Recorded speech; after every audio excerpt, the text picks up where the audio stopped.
afternoon and welcome back again to the Wildlife Ambassador Program live.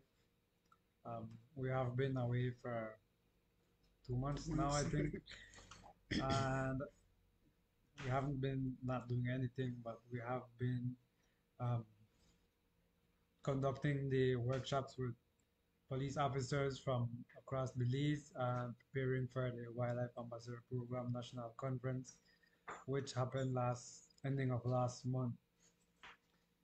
Um, Yeah, so that's what December and January has been about.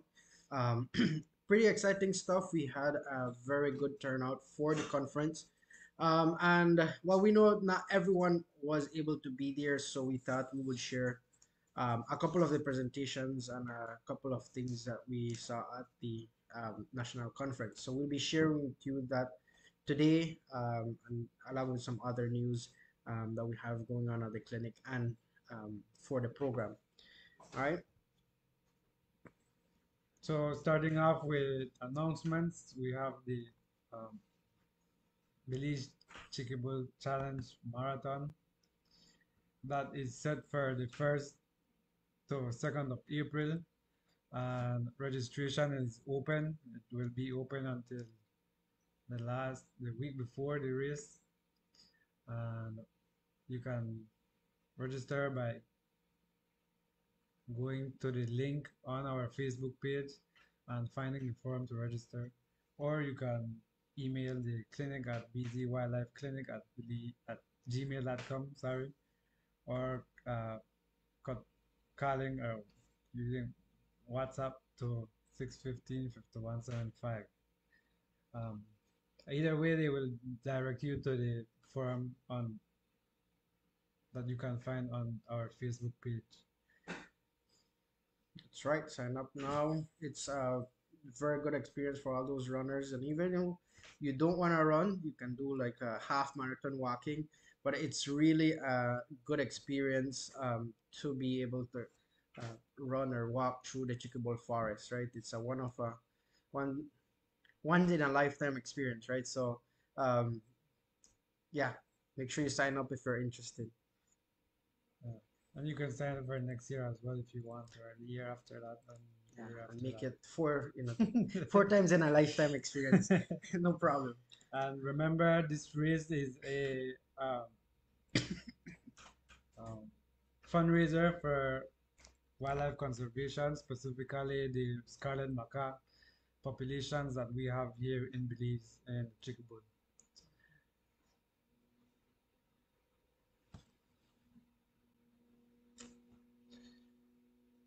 So, continuing with today's agenda, we can go right into the WCS Guatemala, speaking about wildlife traffic and the trade of wildlife in Mesoamerica, not only Belize, and how all this affects, biodiversity across Mesoamerica.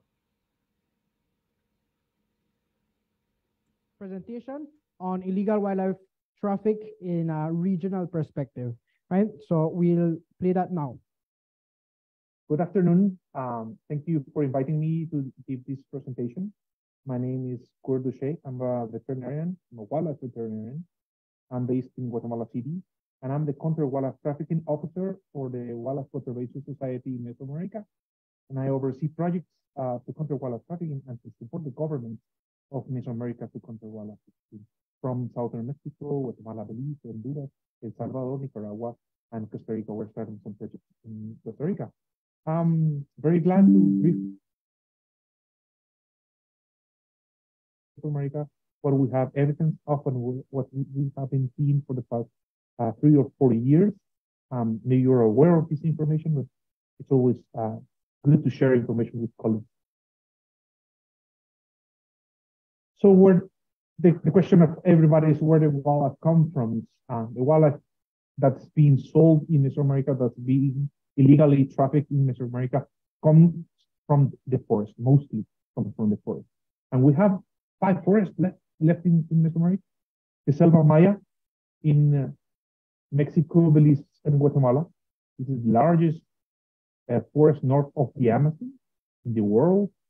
Then we have Mosquitia in Honduras, Nicaragua, Tortuguero in Costa Rica and Panama, La Amistad and the Darien. That's the last big forest of Mesoamerica. And the wildlife is being extracted from this forest and sold in the cities. All these forests are being targeted by the traffickers and being not just sold in local markets, but being locally exported. There are animals being collected in Guatemala that's being sold in Honduras, animals collected in Honduras being sold in Mexico, and animals being collected in Belize being sold in Guatemala and also found in El Salvador. So we are sharing illegal trade. It's a very bad thing. And this is something that should not be only addressed by local enforcement or by local organizations, by local governments, but should be addressed in a holistic, in a regional, in a Mesoamerican way, because the problem is affecting us all as a region. And this red arrows just to show that our wildlife is not staying in Mesoamerica. Our wildlife is being exported to the rest of the world, to the Caribbean islands, to North America, Mexico, and the United States, also Canada. We have Europe and we have Asia. We have always known that Asia is one of the biggest markets for our wildlife. The list, let's not focus on the graphic in the top, just in the animals. These are the most trafficked animals in Guatemala in a period of like 10 or more years. That birds, parrots, chickens, truffets, scarlet macaws, then the mammals, fire monkeys, howler monkeys. There are also, this is just for live animals. We have the reptiles, freshwater turtles, not including the hicati here, just smaller freshwater turtles that are being sold for pets, iguanas, crocodiles, and snakes. But in this graphic, we cannot see other species that are being traded locally, like small lizards, the Abronia genus, and other small animals that are not usually confiscated by police in control posts, because these are animals so small that can be smuggled very easily. So in the first place, I would say in whole Mesoamerica is the parrots. These are the parrots you come on seeing being trafficked. The right lower species, the Amazona oratrix, is not common in the rest of Mesoamerica. It might be common in Belize, but it's not common in the rest of Mesoamerica, and it's highly endangered in the rest of Mesoamerica. So we believe that many of those birds are coming illegally from Belize, being poached in their nest in Belize, and just a small part in the border of Guatemala and Honduras. And these birds are really valuable in the illegal market of birds because of their ability to mimic human words. Also, we have the yellow-naped parrots. Yellow-naped parrots are mostly in the Pacific area of Mexico to Costa Rica. In the 80s, we have a history of being Guatemala exported more than 1,200 animals a year in the 1980s. Then Costa Rica put it in Appendix 2 in CITES, and the legal export stopped. But the population in Guatemala, El Salvador, and Honduras and Nicaragua lowered so much that we approximated we have like 400 individuals between the three countries. So it's a species that's going to extinction because all the nests are being poached and all the animals are being sold illegal. There's a small population living in the Caribbean of Honduras and Nicaragua, the yellow-naped. And these birds are being poached by Asian people, mostly Taiwanese, and they're collecting the eggs. They are not only collecting the chicks, but they are now collecting the eggs and artificially incubating those eggs. And they are exporting the birds like 90-day-old birds that they reproduce. They just hatch in incubators. It's very sad that our population of scarlet macaws, Belize, Guatemala, and Honduras, we share a population, we share the traffickers. There are Guatemala entering to Chiquibul area to bring the chicks to Guatemala. We have information that there are poachers coming from Guatemala and they take like a week walking to Belize. So they take the chicks off the nest, very small chicks, and they have the ability to keep them alive and feed them during that week coming back to Guatemala. So they have specialized in keeping the animal alive during the transport, and they find the nest. They don't have marks on it. They just find the nest where the macas are breeding. They are also targeting the nest in southern Mexico in the Montañas Azules Park and La Candona and Laguna del Tigre National Park. So there's something we have been working together in the past, and we need to be working in the future to stop the illegal trade in macas, not only in the nest, but in the transit area. We're trying to do it in Guatemala. We're trying to stop the poachers that are coming to Belize and the poachers that are poaching our own birds.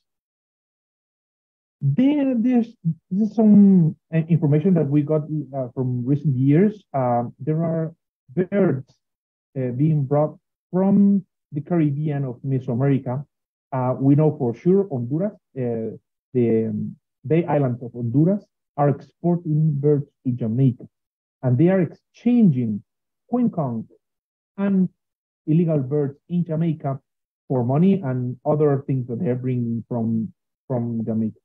So we don't have information from Belize yet, but maybe that's something that you can do to find out if this maybe there are fishermen that because they are bringing quincunx and lobster, but they're also bringing birds and taking them to Jamaica. Then Jamaica is exporting these birds to Asia, mostly Singapore, illegally. Everything is being done illegally. This is the movement of the birds that we are telling. Also Mexico. There's a different story with Mexico. Mexico, the southern part of the Yucatan Peninsula, in the park of Balancún, Calakmul, there's something that has been happening for the past 4 years. And when the rosewood Dalbergia genus entered the Appendix 2 CITES, the market around the world closed to the Dalbergia species, but they're asking for new species of rosewood that not only comprehend Dalbergia, but also the Platinicium. We call it Granadillo or Hormigo. We make the marimba in Guatemala with that species. The poachers started cutting the Platinicium species of Calakmul and Balancún, the boundary reserves in southern Peninsula, and they depleted the reserves of Platinicium. So they started entering the national parks of Guatemala to take this timber out and export it through Campeche to the US and to China. We start patrolling the area, and for the last 22 months, we have not had any event of poaching there, but we know that the species also distributes in Belize. So that's something that you should be aware of, that there are highly organized syndicates of Mexicans and Asians looking for these species of timber in our protected area. This is the route. Okay, let's talk about the routes on Honduras. There are organized traffickers that are bringing animals from Honduras and Nicaragua through Honduras, through Guatemala, to Mexico. Mexico is a big market for primates, for spider monkeys, howler monkeys, and capuchin monkeys. We, Guatemala, Belize, and Mexico don't have capuchin monkeys, but they are distributed in Honduras and Nicaragua. And we have seen in Chiapas, Mexico, capuchin monkeys along with spider monkeys, black and spider monkeys. Also, we have seen sloths in the northern part of the Yucatan Peninsula. Sloths that they only distribute maybe mid-Honduras. So how sloths are getting to the northern part of the Yucatan Peninsula? Through our border. They are using our countries to traffic. Well, you can say it's Honduras wildlife, it's Nicaragua wildlife, it's Guatemalan wildlife. Why we should do something? We strongly believe that these traffickers are using not only the route to transport the animals, but also to get other animals in the route and to complete the journey and complete the trip with a lot of animals that they can get in our country. So we have a problem. We have Mexican people, Guatemalan people, and Honduran people involved in this trafficking, and they are using our borders to take these animals, not only from Honduras, Guatemala, Honduras, and Belize to Mexico. The Bay Islands that we have already talked about, and they are linked with Queen Conch fisheries, and they are taking these animals to Jamaica, and they're also doing it between Venezuela and Trinidad and Tobago. We have information of animals are being thrown to the ocean because they got maybe enforcement officers around. So they throw a lot of birds in Trinidad and Tobago that are being brought from Venezuela. These are another group of animals that are being targeted by poachers. A couple of years ago, in 2020 and 2021, 2 shipments of 15,000 freshwater turtles, small turtles, like mud turtles and Rhinoclamis species of turtles, were found in the airport of Mexico and being exported to China. You could say that's not our problem. Yes, it is our problem. There are endemic species of El Salvador, endemic species of Honduras, and endemic species of the Selva Maya in Belize and Guatemala. So they are taking our freshwater turtles and they are exporting them in large numbers from airports in Mexico. This is a picture of animals that were brought back from the US from a trafficker exporting them from Guatemala. This is a photo from the rescue center in Guatemala. This is the news in Mexico. You can find it. There were 2 seizures of 15,000 turtles that were being exported in the airport, just like that, to China. Now, this is an emerging problem that we should be looking around. Mexico is, we just published a report last week in PLOS ONE magazine about the legal trade online of jaguar parts. And we found out that Mexico is the hotspot of illegal jaguar trade, mostly for art crafts and for handcrafts and for tourism. They are maybe not exporting large quantities as Bolivia did in many years ago, but they are depleting their population of jaguars. And they will target our population, they will contact the people living around jaguars in northern Guatemala and northern Belize to get this teeth.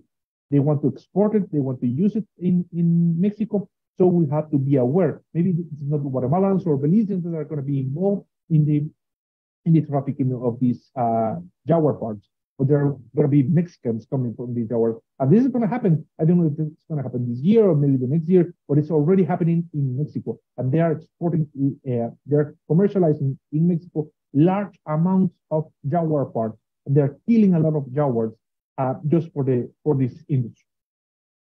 We still have rosewood, not only Dalbergia species, but other species that we should be looking around.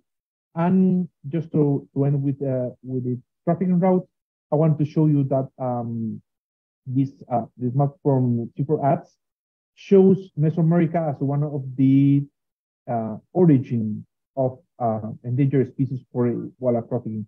This is an image where you can see El Salvador be exporting Yucatan Peninsula to Cuba. That's interesting because they already have this information, but that doesn't imply that Honduras and Belize cannot be exporting animals from their shores to the Caribbean islands. And what's the strategy that we propose? Well, stop the killing, stop the poaching, stop the trafficking, and stop the demand. These are 3 very different approaches and strategies. How do we stop the killing? Well, or stop the poaching with the community. That's a very significant part of what we are doing, trying to convince the communities that they have to be the first line of defense against poaching. So a poacher that wants to take a macaw or want to take a jaguar has to go through these communities to take them. And we are trying to these communities not to get involved in this poaching. So we have some communities in Guatemala that have been already involved with the conservation agreements, and they are not poaching anymore, and they're not letting poachers come through their community. How do we stop trafficking? Well, supporting the authorities as you to come and do patrols, to come to the places that we know that trafficking is occurring.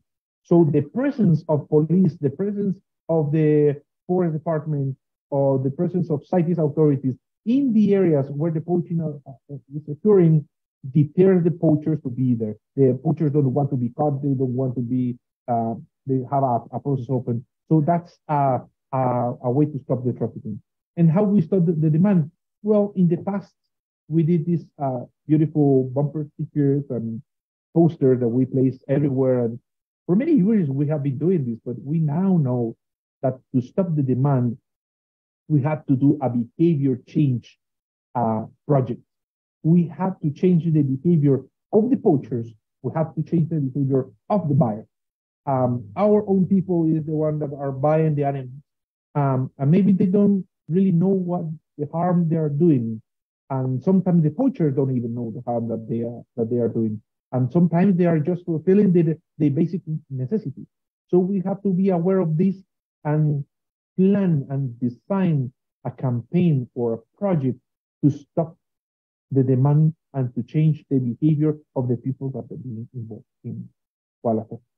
So that's just a quick overview of what's happening in Mesoamerica. There's a lot of other things happening in Mesoamerica.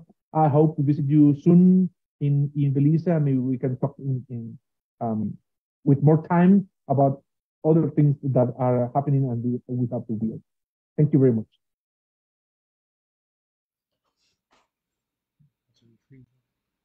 All right, and here you have it, the first presentation by Dr. Cort Duche from WCS Guatemala. And I understand he's in charge with a lot to do with illegal wildlife traffic regionally.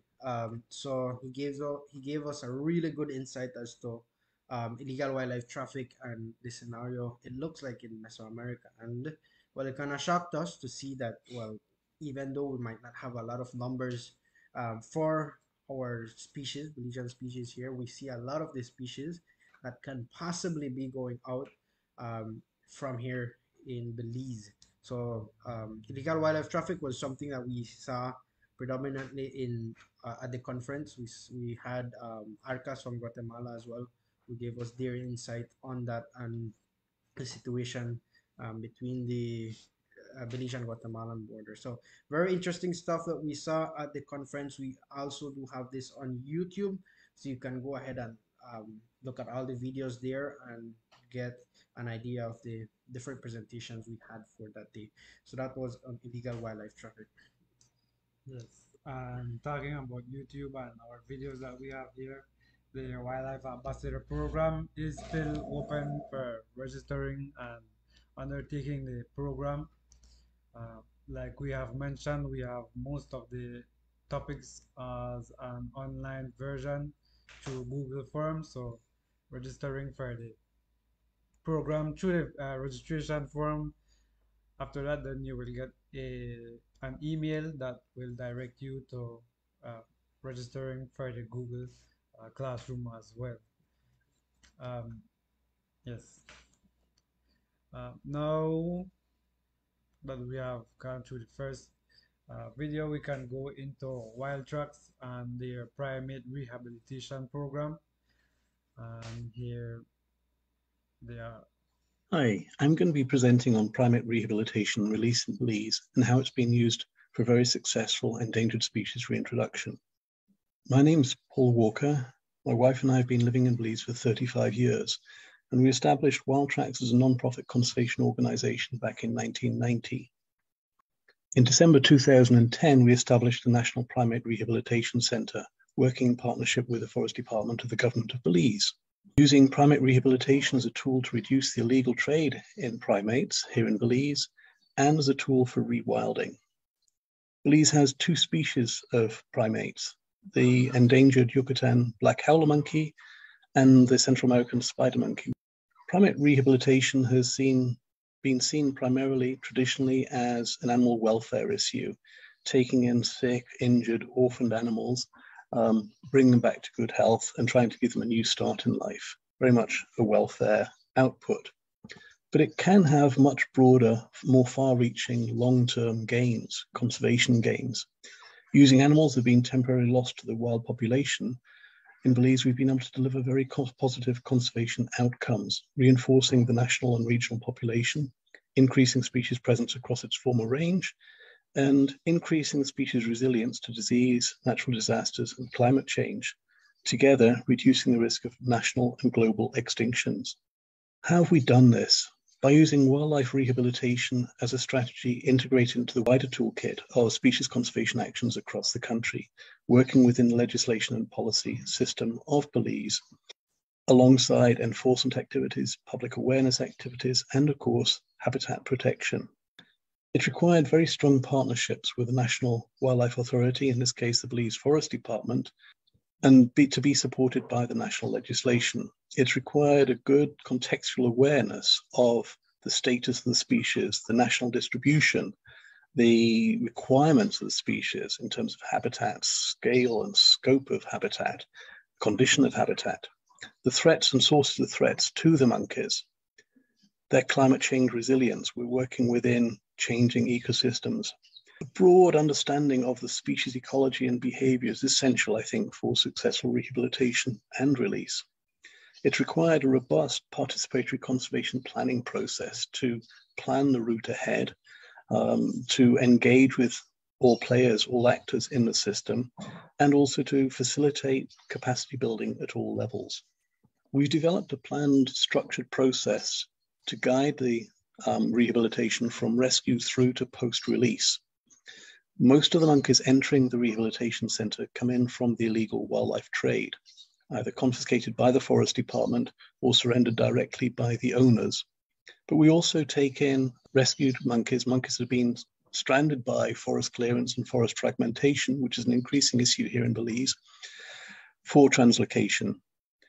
All monkeys coming in to the facility go through a quarantine period, generally of a minimum of 30 days, to enable us to screen for parasites, to treat the parasites, treat injuries and other ailments that we'll have, and also to start tackling the mental ailments that most traumatized baby monkeys from the pet trade suffer, to eventually be able to clear them from quarantine to go into rehabilitation proper.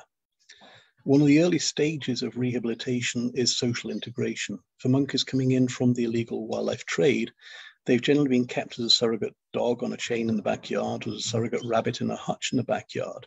They've been kept in isolation from other monkeys. They don't have monkey skills. They often don't even realize they are monkeys. So enabling them to gain the confidence to play with other monkeys, to learn monkey behavior, and to integrate into a group, to then move forward in growth and development through rehabilitation, acquiring skills, wild skills as they go. We rely very heavily on pre-release enclosures for the skills acquisition. So we have areas of forest, 1/2 acre to 3/4 acre of forest each enclosure, fenced with electric fencing, in which the monkeys will spend the final 3, 6, 12 months or more of rehabilitation learning climbing skills, so that by the time they're released, they actually have exceptional climbing skills that really you wouldn't know that they're not fully wild monkeys, but also developing spatial awareness of where their troop members are and the various other aspects of biology that have to be excellent for release. They've got to be cleared for health before release. It's essential that we only release animals that are healthy and free from parasites. The assessment of release site is in itself a huge task, release preparation. Looking at the status of protection of the release site, the condition and extent of the habitat, the food availability within the habitat, threats and risks to monkeys and to the habitat at the site, engaging with local communities, ensuring that they are fully supportive and in a position to be able to participate as fully as possible. This really is a critical component of a successful release, in our opinion. The actual release is preceded by a final pre-release health assessment. Once they're cleared for release, they go into a supported soft release. We rely very heavily on making the release as easy as possible for the monkeys. So we move them into a release enclosure where we keep them for a few days, providing them food and water there. Once we open up the enclosure to let the monkeys out into the forest, we continue provisioning them at the release site for as long as they want it. Now the monkeys generally come in for just a few days, just 3, 4, 5 days typically, before they find enough food of their own to not be interested in the provision food we're providing. In the earlier days, before we did more fine tuning of our rehabilitation system, monkeys were dependent on our supplemental food for a much longer period. It was in the early days often 3 or 4 weeks of providing supplemental food. But the fine tuning has meant the monkeys become wild a great deal faster than in the early days. Throughout this soft release, supported soft release, we're doing very intensive monitoring. So the monkeys are followed physically, visually through the forest from dawn to dusk through this entire period of soft release. Once the monkeys stop taking supplemental food, we consider this the first stage of actual release. We'll continue monitoring them closely for another 3 months after this stage to ensure that we're positioned to see how the monkeys are faring, what their movements are like, what their feeding behaviors are like, what their activity budgets are like, what their troop cohesion is like, to ensure that we're in a position to make interventions if interventions are necessary. And they're few and far between, but occasionally a monkey will become separated from its family troop and we'll need to call it back to rejoin the troop. A simple intervention like that can make the difference between a successful release and a failure. After the first 3 months of dawn to dusk monitoring, we back off to some extent and then just have occasional visits to keep an eye on each of the troops that's been recently released, to see how they're doing and assess that they're all there, that the behavior is good, whether any injuries or anything like that. So that will continue on an ongoing basis. We also conducted a post 5-year release assessment. So after the first 5 years of releases, we had a pretty extensive assessment of the monkeys. All the monkeys had been released, looking at their distribution, their troop dynamics. There's been quite a lot of partner shifting in those first few years, and really looking at what the long-term survival had been. And that was the study that actually first gave us the assessment, 10-year release assessment, to really gauge the success and look at the numbers and the area of occupancy of the established subpopulation. A brief look at numbers.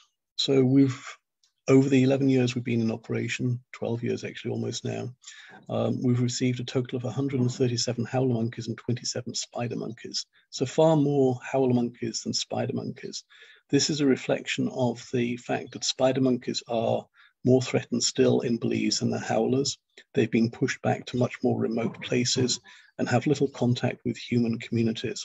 Of the howlers we've released to date, a total of 88. So 77 have been released in our primary release site, the Northeast Biological Corridor. We've also now started a second release site in the Runaway Creek Reserve in central Belize as a second reintroduction of the howlers. The spiders we've only recently started releasing, so we've released 7 to date. We're still in the process. We have several more groups to go out over the next 18 to 24 months. Very few monkeys are assessed as being non-releasable. We're often asked what makes a monkey releasable versus non-releasable. In most instances, in the majority of instances, it's not so much whether a monkey is releasable or not, but whether or not you're prepared to put enough effort in and resources into enabling that monkey to develop to become releasable. We've had very few that have actually failed the final tests and are therefore assessed as being non-releasable. Some of the measures of success. Well, certainly one of the measures of the rehabilitation success has been the enormous decrease in illegal trade in pet monkeys in Belize. Working with the Forest Department, WildTracks has been able to bring about a 95% reduction in the keeping of monkeys, which is illegal in Belize. So a 95% reduction in the keeping of pet monkeys. Another figure which I think is a very strong demonstration of success is the fact that we have a 95% post-release survivorship of the howlers through their first year of life as wild monkeys in the forest. And this is a reflection of the structured processes we've developed and implemented to ensure that monkeys are not only fit and healthy for release, but have also acquired the skills needed for life in the wild and are monitored extensively in the early stages of release to ensure that if things are going imperfectly, we're in a position to make a modest intervention if necessary. Another measure of success is the level of reproduction. So we've released 77 monkeys in the Northeast Corridor over the last 10, 11 years. That introduced population has now grown to an estimated 200 monkeys. So a very, very fast rate of population growth, reflecting the unlimited scale of forest almost at the release site, from which owl monkeys were extirpated 80 years or more ago. Abundant food resources, the population is bouncing back very, very fast. We've had first and second generation wild-born young toother monkeys that we've rehabilitated and released. Again, another measure that they really are wild monkeys, fully returned to the wild population, fully productive as wild monkeys in the ecosystem. And as it says down here, we've released another 10 howlers and another further one this year in the Runaway Creek Reserve in Central Belize as our second release site. It all requires partnerships. None of this could happen without working with other organizations. It's a big team effort. So without the Forest Department of Belize, we couldn't do any of what we do. As the authority, it mandates us to do what we do, supports our activities in any way it can. We also get very strong support from Belize's NGO community across the country. So they are the eyes and ears looking out for monkey issues, be they illegal pets or stranded animals, injured animals in need of support anywhere in the country. The vets. So here we have on the left, we have a Twycross vet actually training our vet, Philip de Shield, in how to conduct in pre-release health assessments to meet international standards, so that now Philip is the one doing these ongoing health assessments on our behalf. So veterinary support is critical, both from our regular vets in country and also from some of the vets who pro bono provide guidance when we have more complex issues that need broader input. We also rely on wildlife champions who may be individuals across the country concerned about wildlife and do what they can to help address issues, support activities, maybe sending supplies or even helping send an injured monkey for help. Local community. So this is referring to the community around the Wildlife Rehabilitation Centre here and also the other community near the release sites. It's absolutely essential to have good local community support and engagement.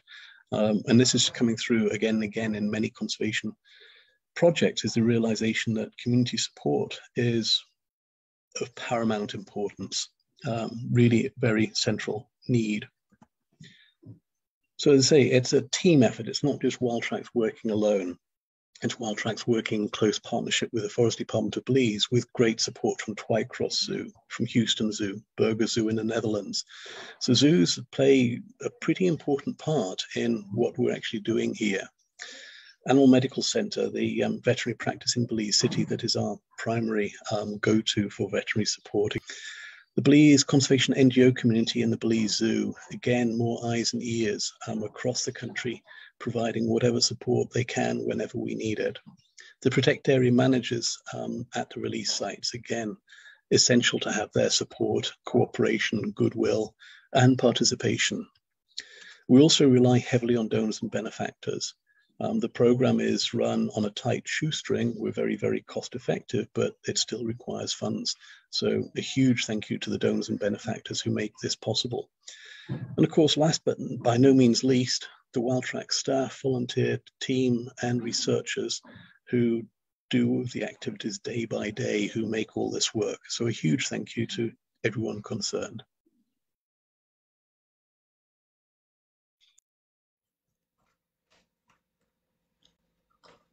Right, so there we had it, short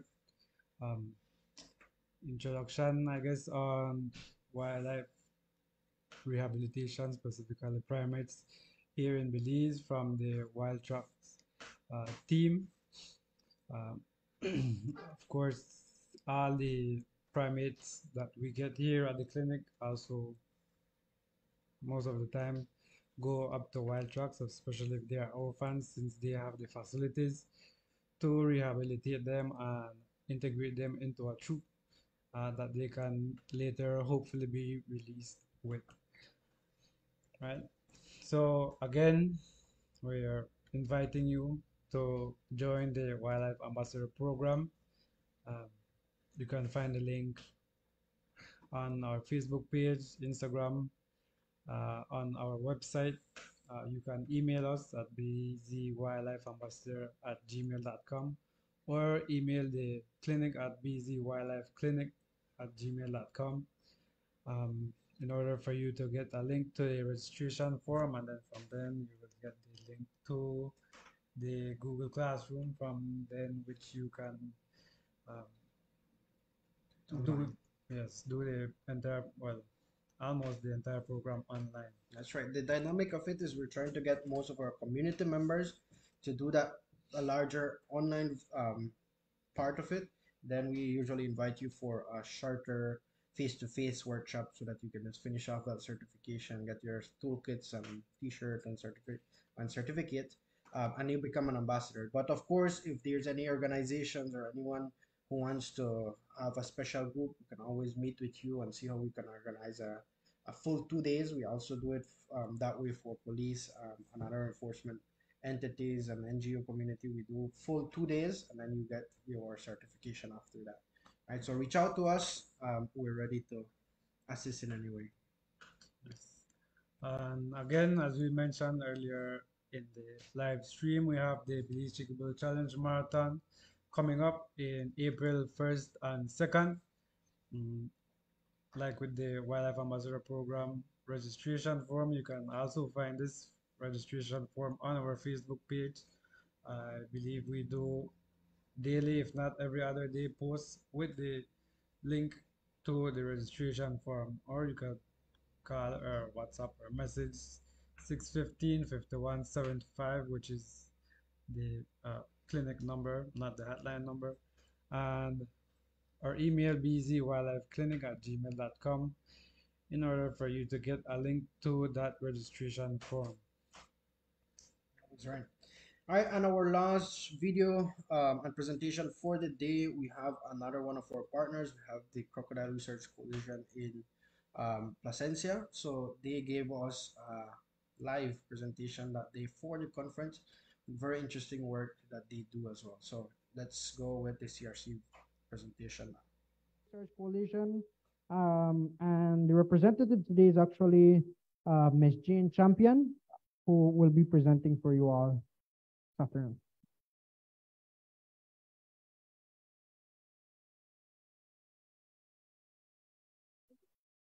Oh, we have two? Okay, we have two mics. Okay. Hi, good afternoon, everybody. For those of you who don't know who I am, my name is Monique Fernan. I'm the program coordinator for the Crocodile Research Coalition. And I have my partner here, Jane, who will introduce herself when she presents. So we're just gonna go briefly into what we do. I'm sorry on behalf of Ms. Dr. Tayez, she could not be here today. So who are we and what do we do? We are a group of mostly women working in Placencia and across Belize, trying to protect and conserve the crocodile species that we have here in country. And we do that through community outreach, research, and education. The two crocodiles that we have in Belize is the American crocodile. And I think that's from the kids. Yesterday, I was at schools presenting to over 200 kids, and they kept on saying the Belize crocodile. So my apologies on that. So it's American crocodile and the Morlet's crocodile. For those of you who do not know the difference between the two, the American crocodile is saltwater, so they are mostly found in keys, atolls, on the shores. They grow about 14 feet or like 4 meters. They're on the IUCN Red List as vulnerable. Their mating season is between December and June. Unlike the Morlets, who are smaller in size by a meter, 3 meters, and they're mostly freshwater, so they're found in ponds, rivers, and lakes. Their breeding season is from April to August, and they're of least concern on the IUCN Red List. So as our name says, research is really the core of what the CRC does. So we do research throughout the country. Because we're located in Stan Creek, it's mostly down there, but we have projects up in the Chicky Bowl, in Orange Walk on the New River, throughout the country studying crocodiles. Our main goal with our research is to get population numbers, as well as an assessment of the health of crocodiles. So we do capture surveys where we collect samples, tissue samples of crocodiles, and with that we're doing genetic research and testing for heavy metals or other pollutants that are found in the crocodiles. We take a holistic approach to our work, particularly our research. So crocodiles are our like keystone flagship species, but we study all wildlife or anything that we can have an opportunity to within the crocodile habitat. So around the Placencia Lagoon, we have a small game camera trap study. We use drones to assess crocodile populations as well as manatees. We've partnered with Wild Tracks and the Foundation for Wildlife Conservation to help with even howler monkey projects, because both howler monkeys and crocodiles share the same habitat. One of the issues when it comes to the wildlife, specifically crocs, is we've experienced human crocodile conflict, and this is expressed in several ways. Sometimes we have people, especially like tour guides, fishermen, when they come in, they would clean their fish and then throw it in the water, in the lagoon. That's indirect feeding. They may not know this, but feeding of crocodiles create more issues, because crocodiles, the ones we have in Belize, to say the least, they're very shy and tend to swim away when approached by humans. The only reason they would not do that and may be aggressive is if people are feeding them, and then they lose their fear of humans. And if you come there without meat, then you're meat next. So feeding indirectly or directly is a big issue. And I know there are some cases in San Pedro we've been told of tour guides feeding just for pictures. And we all know that dredging and deforestation of critical habitats like mangroves is a big problem in this country, as a matter of fact. And because of that, crocodiles are displaced and they enter new villages, and they become problematic to farmers and people who live along the banks, taking their dogs, taking their pigs. But again, this is all because of humans. And then we have people just catching them for illegally for their teeth or for their skin. And of course, there are people, even though gill nets are not allowed in this country anymore, there are still people who utilize that.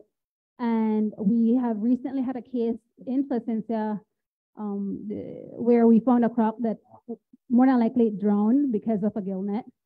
So we are trying to advocate and tell people, like, please just help us help you.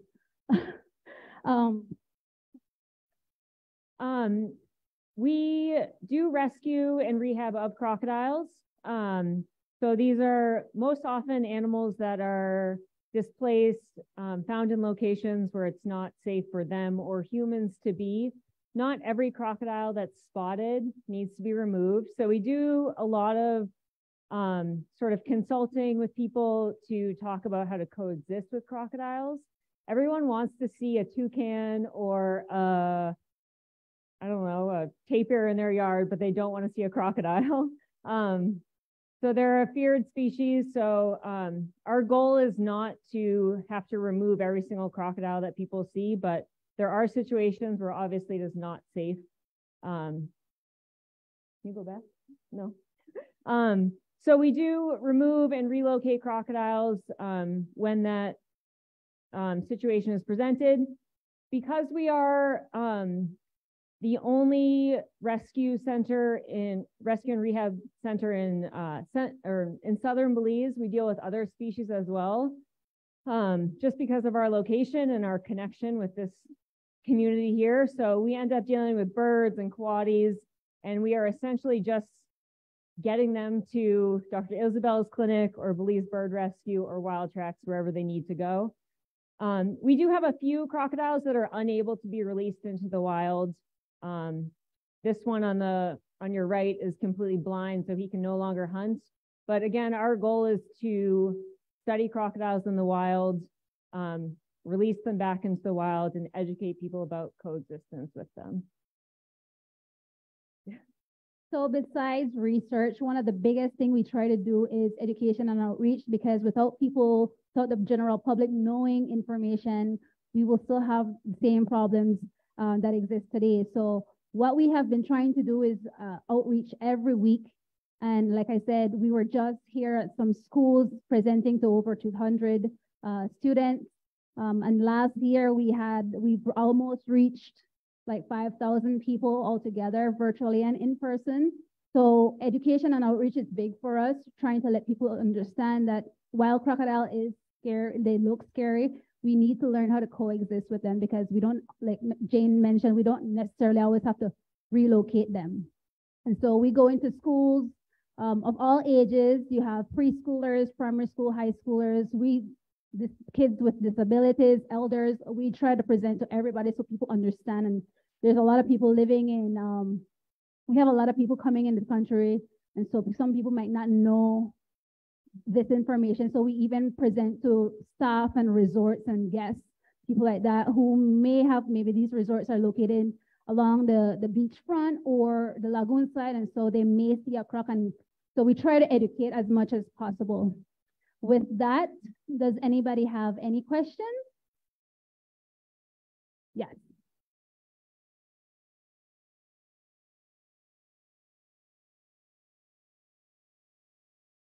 I don't have a question, but there was a concern that was brought in Corozal town, right? That All right, we did have a couple of interesting questions there that was directed to CRC. But if you want to see that last little part, go to YouTube. It will all be there. Right? And also all the other videos, very interesting presentations we had from our NGO partners. So thank you to them. And well, you can go ahead and enjoy them at YouTube. Um, we had a variety of people from protected areas, different wildlife rehabilitation centers. So take a look of those videos, right? Very interesting material that we got that day. So before we cut off for the day, again, we want to remind you to, if you want to or if you can, join the Wildlife Ambassador Program. Finding the link on our social media websites and our clinic website, or you can email us. Also about the Chickable Challenge Marathon that is happening the 1st and 2nd of April. Registration is still open. Again, as we mentioned, it will be open until the week before the specified dates. And this is just for us to be able to prepare properly for the event. That's right. Did we mention the Wildlife Ambassador Program is entirely free?